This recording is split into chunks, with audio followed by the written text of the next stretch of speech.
Starting 1, 2, 3.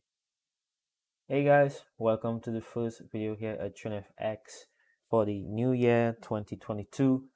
And what we're going to do today, what I'm going to do today is just discuss some of the trades taken, right? We did take an L, unfortunately, for the beginning of the week and the new year, and that could play with your psychology.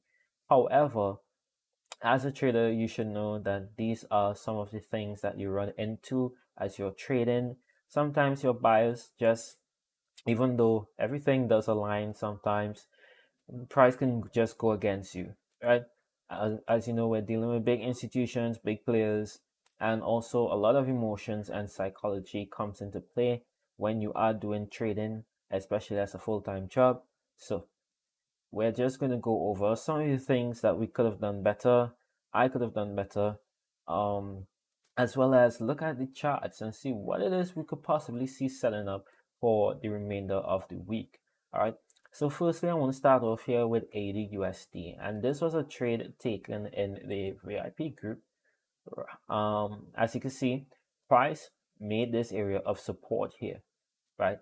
At this point, I was expecting some retracement from this area and a pullback higher right into these zones, these resistance zones, and a possible continuation even higher on the AUD USD currency pair, right? Just because I was a little bit more biased towards the AUD than the USD as of late. Okay. On both currencies, however, I would like to note I am bullish, right? The USD, we did have heavy bullishness, right? Heavy sentiment of having a rate hike, right? Cash rate hike, as well as tapering and lessening the monetary stimulus from the Fed as we continued into this new year. So that was something I was looking to see play out. However, I didn't expect it to actually play out as soon as it did at the starting of the year. Probably as we continued throughout January, I would like to see that USD strength slowly but surely pick up and price to actually start reflecting that news event that we did have last year, where the Fed did mention that they are heavy on the bullishness and looking to do all those things for the USD to kind of control inflation and as the economy get better. All right, so that was something I was looking forward to seeing happening. But as you can see right here, we did get that retracement from that area. We came somewhere halfway into it, almost to that TP area, and then price started tanking slowly but surely, and then just pushed past that area of support and just continued hurling down, right? And this is something that happens sometimes in the market. News events, sentiment, how investors take certain things and run with it. This is a result of that, right? And this isn't something that you can necessarily predict. However, it is something that we could have avoided given the fact that it is the new year. We do have investors, hedge fund owners, and all these big players returning back into the market, and potentially they would have started running with that information that the Fed is more likely to increase interest rates as well as tapering and reducing the stimulus in the economy, which are all good things for the US dollar, right? So we could have potentially stayed out of this or at least avoid that loss because of these certain factors, right? I would like to note as well, I am also bullish on the AUD as we get from the RBA. They are looking to ease their asset purchasing, right, from that 4 billion week or continue or sorry, end it all together, right? This is something that we could potentially see happening in February once we don't have any other fundamentals come into play. That being how Omicron, sorry, I don't know if I pronounced that correct, but the new COVID variant affects the economy, right? So once we don't have any surprises that can negatively affect the economy of the Australia, then we should see that actually happening where the RBA starts tapering and reducing their asset purchasing, which is also bullish for the AUD, right? So I was looking more forward to actually seeing the AD play out in favor of that little news event. However, as you can see, markets just ran with that US strength, right? So that was the first L that we took. Potentially, we could have just waited to see at that point when price did come back into that area, just come out a break even or set out break even stops, right? And when we did see that push pass, we just stayed out of the trade, right? Because we didn't get any retracement back or anything like that for a proper entry. We just got one candle push strongly, pushing out, and then followed by next one. And price just started to stall at that area right here. All right. So that was the first loss. That was the loss that we could avoid, right? Not necessarily the first trade that we took. First trade that we took here was CAD CHF sell, right? And this was right after the market opened. What we were looking for and what I was doing is I was looking to see some risk tone easing as we enter the new year. Again, we did have some uncertainties playing into the markets with the new Omicron variant and China, and how that would affect and cause supply bottlenecks, right? Supply chain bottlenecks. And basically, that is just the economy, overall production, exporting, importing of the goods from China to all other major economies as well, right? As you know, China is one of the largest exporting economies in terms of manufacturing, production, and creation. So what happens to China, how they're dealing with the Omicron variant, right, is very negative at this point. Hence, there are some concerns that maybe we would see another bearish pullback in the markets, right, concerning this, which would usually just means maybe investors fleeing into the Japanese yen, more crypto buying, or gold buying as well, right? But we are still on a uncertainty area when it comes to that. We do have strong fundamentals and some weak fundamentals. Weak being the more bad fundamentals that affect in economies, and the strong being good ones as well as they recover from the COVID variants, and overall doing a lot better on unemployment being lower, employment being higher, and the economies themselves are looking a lot better in terms of we are seeing central banks taking a stance on increasing their interest rates, reducing the inflation to their target area, where they could be more controlled, right? So we do have a lot of bullish indications for a lot of these currencies, but we do still have some uncertainty looming over all of that goodness, right? So again, it is an uncertain period at this point, uh, because once again, China is a big player, has a big part in all of this uncertainty. Okay, so again, I was looking to see some risk off tones right here. As you know, the CAD was stronger throughout all of last week. We did have some trades where the CAD was just going insane. This was one trade here. The CAD was just pushing up. AD CAD pushing down, right? So we did have some insane CAD strength all of last week, right? All of last week. So at this point, I was looking to actually see some easing on all of that strength. The price just retrace a little bit, right? Catch its breath and then continue to move higher, or what have you. So that was one of the buyers for my trade here on the CAD CHF. Also, if we were just looking at the technicals, right? If we were just looking at the technicals here, as you can see, price push past this area of resistance right here, right? Along with that uptrend movement, right? Momentum. We did come into this area right here where price rejected once and twice. Right, so we were looking for that retracement back down into that area of support. And so let's just draw that real quickly right here. Okay, so you have this area right here. Price was up here, right?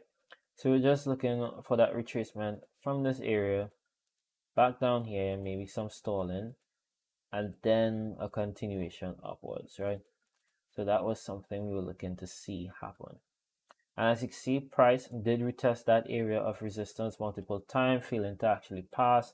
At that point, we could have said, hey, it looks like our bias is potentially going to play out, right? We do have that multiple rejections from here, making this resistance zone a lot more significant at that point, right? So it did turn from a minor resistance, because as you can see, we didn't have that much of rejections, right? At least the wicks themselves were a little close to probably breaking above that area, right? So that's why we waited. We had the market cap as markets open for the new year. We had another retest, and at that point, we could have entered where we got our entry to actually look for that sell, right? Again, risk tones easing, uncertainty in the markets. So all of that would have played a part in the markets actually kind of settling down for at least a little while until things actually cleared up a little bit, right? We still do have that fundamental driver playing for the AED, and much less so for the NZD and the USD as well, right? Those are the larger currencies that are being affected by the fundamentals, heavy fundamentals of a lot more bullishness, a lot more bullish indications, right? So we are going to potentially see a longer continuation with that, unless we do have some other fundamental information coming out that kind of goes against that initial bias, right? Let's say for the AU for the USD, sorry.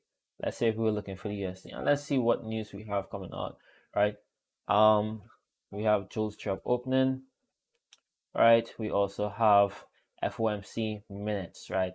So let's say Wednesday we do have some sort of statement coming out indicating that okay, where we are, we do stand on increasing interest rates a lot sooner than our projected um time schedule, right? However, we do still want to see a little more, probably a little more indication from the labor market, right? A little bit more jobs being opened, right? For that labor market as well. So they want to see more data indicating a stronger labor market, right? Lower unemployment, and overall, they're looking to see that the economy itself is actually strengthening for the new year, and that the Omicron variant isn't actually dwindling on that, right? So maybe that is something that we would see. Maybe a statement might come out, and that in itself would affect the USD, making it, all that bullish run that we did have on the USD would now become corrected, because now the Fed is still taking a stance on increasing interest rates at that point of time, before the time schedule that they had set prior before. However, there is still some uncertainty, and is that uncertainty what would be driving the market? All right, so take that in account as you do fundamental analysis. A lot of times, the uncertainty is what drives the market, rather than if we do have the Fed saying, okay, we're going to start hiking interest rates sooner than later. But boom, they are now saying, okay, we still stand at our initial statement where we said we're going to hike interest rates a lot sooner. However, we're going to push back on that a little bit. It would be before our initial time frame. However, we still want to see this and that improving over the course of time until then, to be more certain about our decision and what it is that we're going to do, and we're not trying to be too hasty. We have seen this happen before, right? So a lot of times, again, that uncertainty plays a big part in the fundamental analysis that we do here, right? So continuing onward, right, we did have Euro USD as well. Looking at the Euro USD, we had an entry point somewhere here. So as price pushed higher, let's just go to the 4 hour here. You can see we have this area of resistance, right? The price came here, rejected, rejected, came back, rejected, rejected, right? So at that point, we did pass that area right here, closing pretty bullishly, right? And I was looking for a bullish continuation, right? Price continue rising with that. So the initial bias that I did have, was somewhere right here. We would see that continuation, right? So this will be a retest of these highs, right? And then we would see a continuation onward from there. So we'll see something like this and price continuing onward higher up. That is what my initial bias was. Again, however, we had that US trend coming in and price plummeted after that. And then I took a second entry somewhere right here because it started to stall out a little bit. We did have some rejection right here, price pulling up. So I thought at that point, maybe we'll see price actually push higher from that area and target right around here, which would have been a 4% mark, take profit, right? So that is where we took our second entry right here. Looking at the US strength was just temporarily lasting. So I thought at that point of time that this would be an initial good setup where we could potentially get some gains at that point. But obviously, I was semi-right, price came up a little bit, then just rejected, plummeted down. And again, another thing to note is when you do have uncertainty within the economy globally, you do see a rise in the euro sometimes as well, more so the CHF and the Japanese yen, as they are considered more stable currencies, right? The euro, however, if we do look at the fundamentals prior, right, is lagging in terms of their policy decisions. Not as heavy or as bullish as the AED or the USD, which is also why we actually didn't see the movement that we wanted to see out of the euro, right? Where the euro was a little bit more on the weaker side compared to what our initial analysis was, that the risk zones would have eased and we saw some euro strength as well into the market. All right. Last but not least, took a trade here on Euro JPY as well.